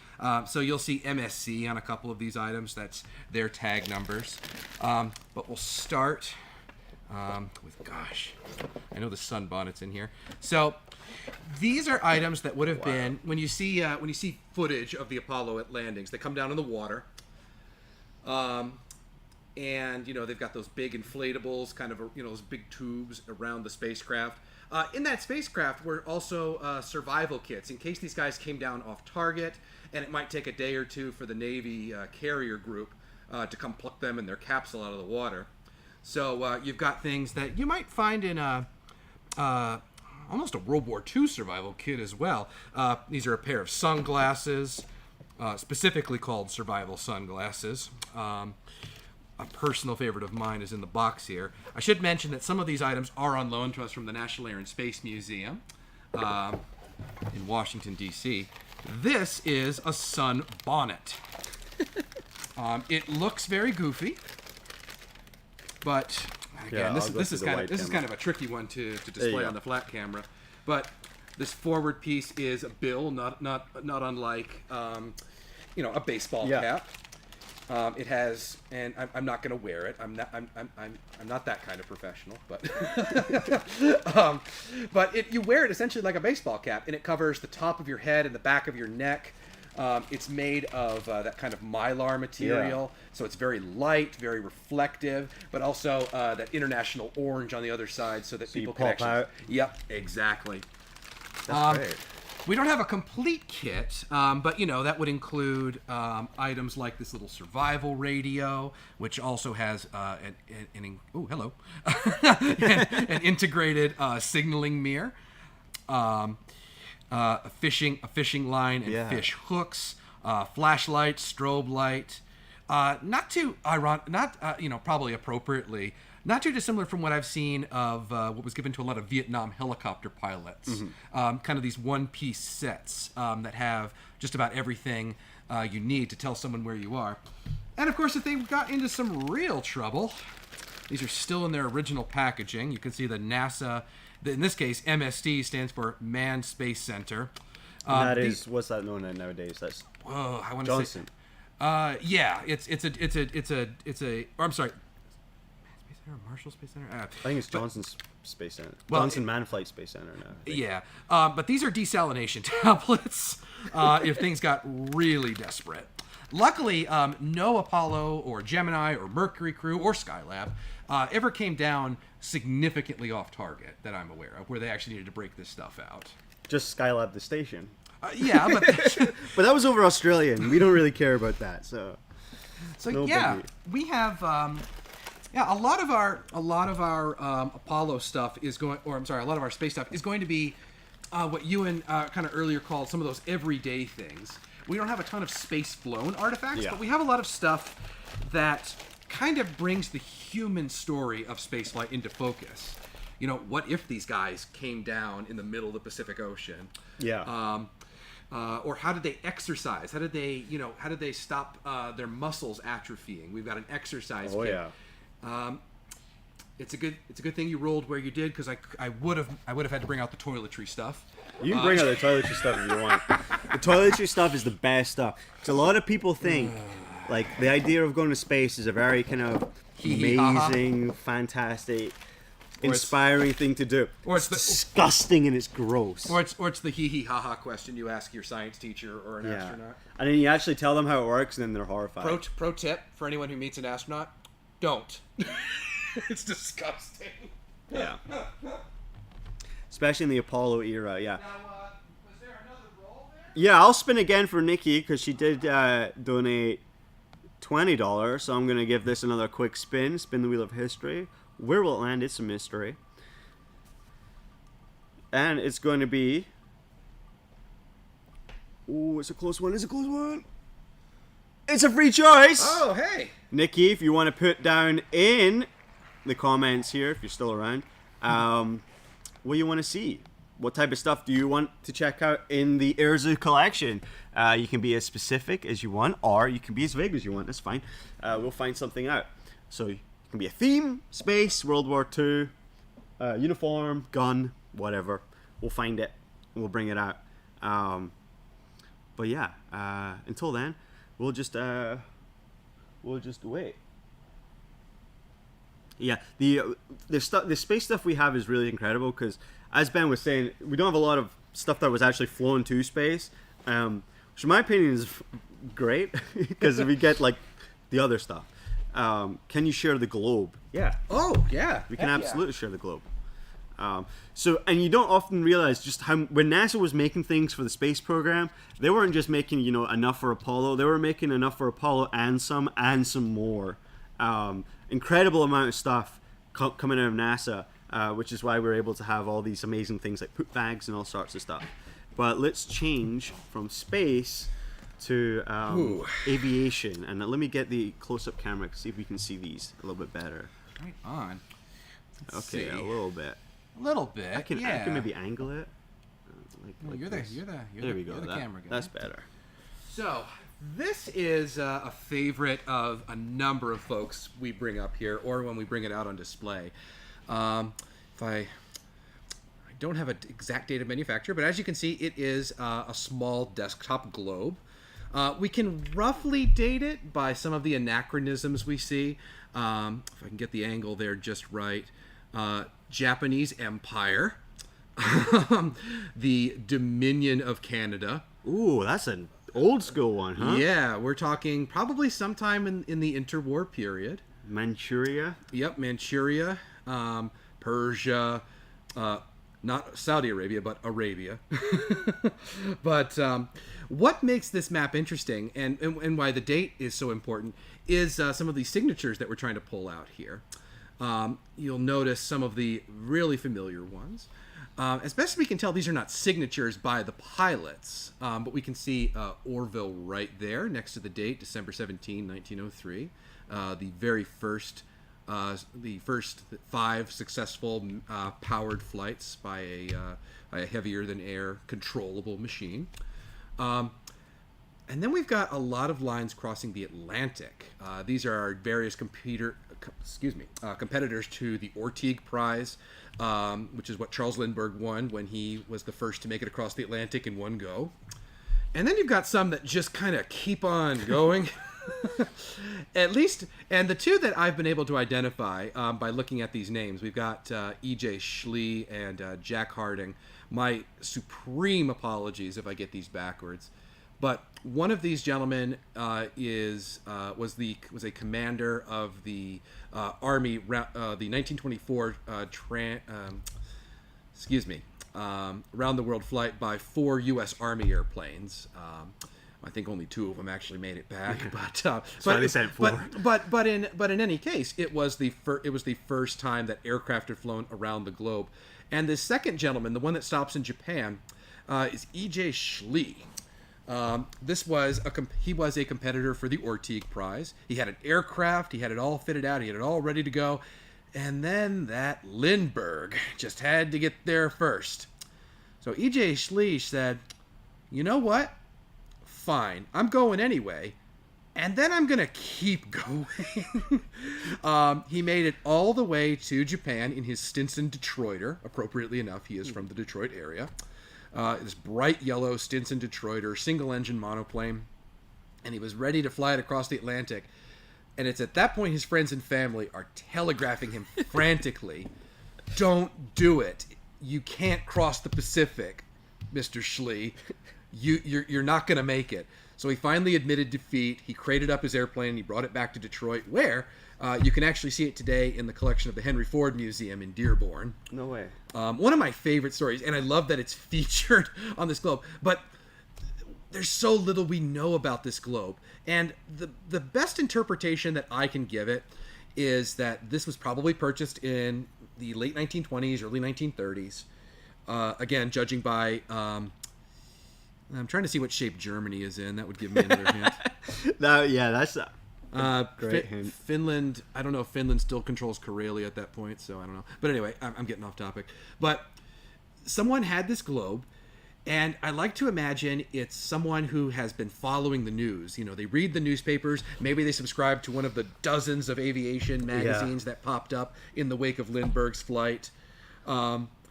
This person's probably reading whatever books are available, and I don't know. There's a part of me that likes to imagine it's a child doing it. This is a very early AvGeek. This is what you're saying. Early AvGeek. That's perfect. Yeah, it's such a human piece right here, and I love that despite some of the damage it accrued before we acquired it, it's still legible. It's still very stable. Just about everything written on it is legible, including that's the first flight to the Hawaiian Islands right there. Again, I've got a full list of these in our database, which is something you can also check out by going to our website as we photograph, as we do a lot of photo documentation with these artifacts. We are putting them on our website through our collections database with all of these details that I can't recall right off the top of my head. But no, I think one of my favorite artifacts, and clearly one of Nikki's favorite artifacts, and I think one of the real treasures of the collection. This one. Yeah, it's fascinating just to see so many people get attached to this thing. They love just looking at it and just tracing the lines and just thinking about. I think those journeys. That these guys did. I think the act of recording it, of drawing on it, is and being like just really entranced by something is something that I think a lot of folks who work here and volunteer here can really connect with. They can. I think a lot of them can imagine themselves doing this. Recording history in their own way. It's like a real life Indiana Jones map. It's great. I wonder why. I just realized you got 2 Detroiters here. We've got 2 Detroiters in here for sure. If we got Schill. Oh, sure. From you said roughly that area, the Detroit area. Yep. And then we got Charles Lindbergh as well. Okay, that's honestly the weird thing. I don't think Lindbergh's on here. I thought he was up here. Is that not him? That's not him. If it's supposed to be him, I don't know. That's my bad. I was just filling in the guy. But no, regardless, I wonder what made it. I wonder why at least a handful of these early aviation guys came from the great state of Michigan. Yeah. I wonder something in our water, I guess, or we just want to get the hell out of here. We're just. But yeah, it's Nope, there's no Pakistan yet, so definitely pre-World War II. Oh, I think we gathered that. But yeah, given that it says Russia as well, I don't know. I mean, that would put it at least before 1919. One would say. Oh, I don't think it's quite that I don't know old. what this. I don't know. Because there wasn't a Poland before the end of World War One. Ah. Poland, as a modern state, kind of emerged out of World War One. But of course, But, yeah. Poland existed always in our hearts. Oh, of course. You know. But I mean, just wasn't on the maps. Yeah, this is a fascinating, just little artifact that, yeah, it's great. An all-time favorite, that one. Yeah, every time if you ever come to the Air Zoo and come to one of our like smaller events, if you're a cool kid like that, chances are you might see one of these at an exhibit table. It's an all-time classic to bring out, to give it a spin, to have a look at, and yeah, I just like looking at the roots, going, imagine flying that in one of these dinky planes, of the era, very small, not much, no TV either, so very, very tough. Okay, so we're rounding up. We've got about 14 minutes left scheduled on this live stream. I think we could probably do another spin. Sure. Hopefully, remember, it's Giving Tuesday, so if you're in the giving mood, please donate. You can throw us a super chat or online at airzoo.org/Giving Tuesday. And remember, you can support the Air Zoo all year around. If you're in the local area, come visit us, become a member, come visit us more than once. You'll love it, I promise. If not, chuck us a couple of dollars. You can do that either today or any other day at airzoo.org/donate. But thank you so much to everybody who's been donating throughout today and especially during today's live stream, because genuinely wasn't sure if anyone would bite.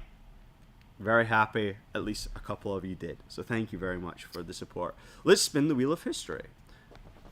Let me get my thing up before I do. There we go. Well, I'm ready. Here we go. Wheel of History. Will it land? It's a mystery. Spin, spin, spin the wheel. It is going to be a mid-row. I think it's somewhere we haven't gone yet. Yeah, I don't have a row 9 down here yet. So row 9. Oh, it's row 10, sorry. Row 10, and then we're going to do a shelf number.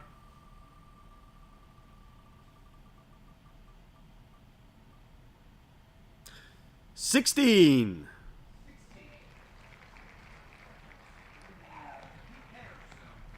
Very nice. So Ben just said we're in the Pete Parrish zone. So obviously in our collection we have a lot of stuff relating to the museum's founders, Pete and Sue Parrish, both very unique individuals with their own fascinating histories as individuals.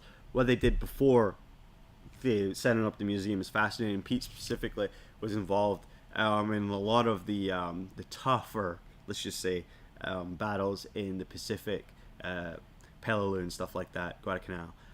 So he's got a lot of stuff, and throughout his life led a very, very long and busy life. So the artifacts we have on him are very extensive indeed, including one of my favorites, actually. Do you want to talk about it? No, and just in terms of one of my favorite things, because he's got like 5 of them, so I don't even know which one it is.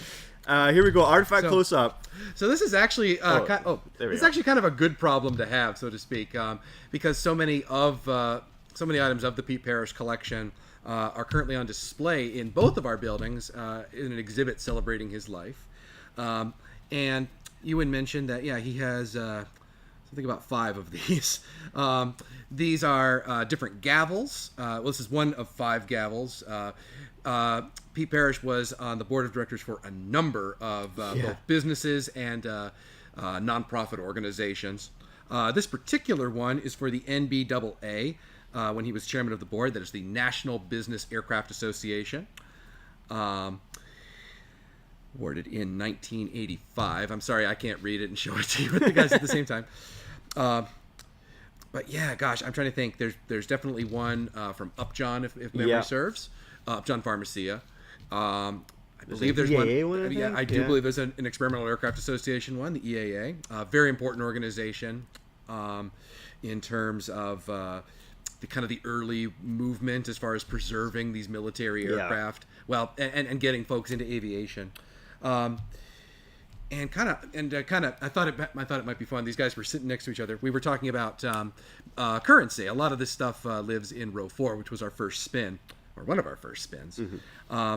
As a Marine, Pete Parrish picked up a couple of these himself, and this is actually an example of a different sort of currency. This is what's called a military payment certificate. These are, as I understand it, issued effectively by the U.S. government, or when they move into a territory. I've seen a lot of these as German currency, French currency, when Americans were occupying those territories. So this particular one, oh my goodness. And again, I'm terribly sorry I can't read and show this to you at the same time. It is just an American dollar in this case. This is the equivalent, the military payment certificate equivalent of $1 US. Something you might use on base if there isn't, a significant amount of regular tender. And to kind of loop things back to getting folks into aviation, I think what a lot of folks, even if they've never met or seen a picture of Pete Parrish, they know him for being one of those guys flying that formation of Grumman aircraft. It was the climax of just about every high on air show. High on Kalamazoo air show, which is an air show I want to say we did until about 97, 98. I think so, yeah. And for those, I think most of the folks here are going to be familiar with it, but for those that aren't, that highlight was, for the longest time, we were one of the only museums, the Air Zoo, that had a complete collection of what are called Grumman cats. These are primarily World War II Navy fighters, the Wildcat, the Hellcat, Tiger Cat, Bearcat, and then of course we have a Tomcat on loan to us from the U.S. Navy. But those aircraft were airworthy, and Pete and company would fly them very frequently. And one of the highlights of the Kalamazoo Air Show was always the last big thing was there was almost always an F-14 Tomcat, back when those were still flying. That's how old I feel now all of a sudden. But it would be Pete in one of his airplanes, usually the Wildcat or the Hellcat, if memory serves.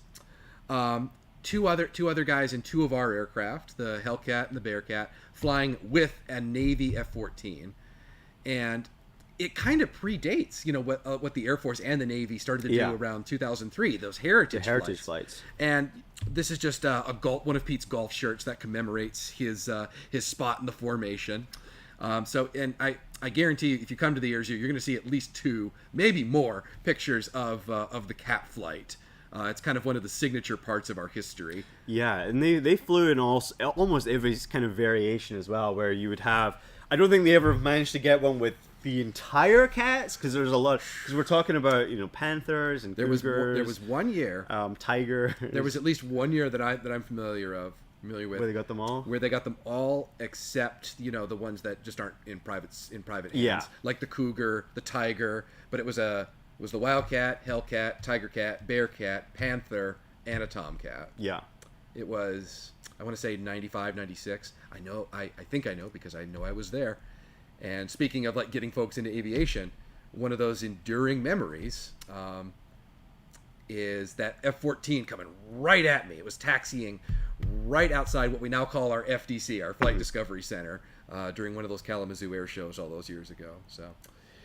Yeah, and then this really does. I mean, the more I've learned about the cat flights and stuff, the more it really does point as this being very much the predecessor that really inspired the military to take seriously the idea of heritage flights. You go to an air show now, you go to Oshkosh or whatever, the chances are, or you go to Battle Creek, the chances are on the schedule there will be at least one heritage flight, typically something like an FA-18 flying with a Corsair or something like that.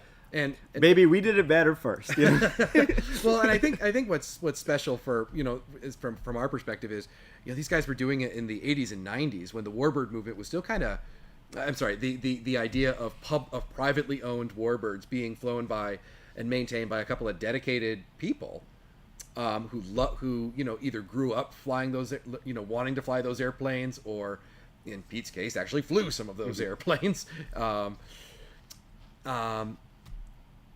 And sharing that, making that an experience. And I can tell, and you guys can't see me, but I can think of at least one guy, one person who was just grabbed by that as a kid, and yeah, they just pulled me back in, I guess.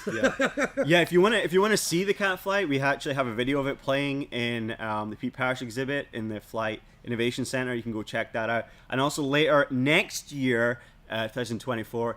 During 1 month, I forgot what month it is, we'll be showing a little compilation movie from the air shows here at the Air Zoo, which will include some cat flights, one assumes, as well as some interviews from the guys who flew it as well. Really, really excited for that. And if you don't know this as well, one of the biggest fans of the cat flight, let me put this one on. One of the biggest fans of the cat flight who actually participated in the cat flight was the Top Gun himself, Dale Snodgrass. He was a big supporter of what we did here at the Air Zoo and the cat flight, and he participated in many a flight in the Tomcat, which is man, from the videos of that thing flying with the propeller planes, it is not having a good time. That machine was not built to fly that slow. It's always funny when you watch the videos of the cat flight. You have Pete in his Wildcat typically, just giving it the beans, just like, just absolutely full throttle, just the engines yelling, everything, and then you cut to the Tomcat. It's like this. It is having a bad time. It's doing its best. Just the cockpit is yelling at the pilot. Just every alarm and siren is going off. It's a really special moment, and one that is part of our institutional history, and one we're very proud of. In my office, if you see any videos I shoot in my office, I got a poster of the cat flight, or one of the variants of the cat flight. Gosh, I think you talk to any of our volunteers or employees, even some of them have been here that long. Yes, ask them about the cat flight, and they all have a memory of it. I've never told anyone this, but it's one of my billionaire fantasies. When you think if I was like a super billionaire. What if I won the lottery kind of thing? If I would, not even that, if I was like super rich, like Bezos level rich, I would make like a cat flight hangar, and have just dedicated to just those specific airplanes, because the whole story and the whole just all those airplanes are unique, and even though they really kind of only tangentially linked to each other, what's the similarities between a Tiger and a Wildcat? Not much, but what's the co-founder of Microsoft's name? What was his name? I don't know. So you'd be that guy, because he basically made his own museum. Exactly.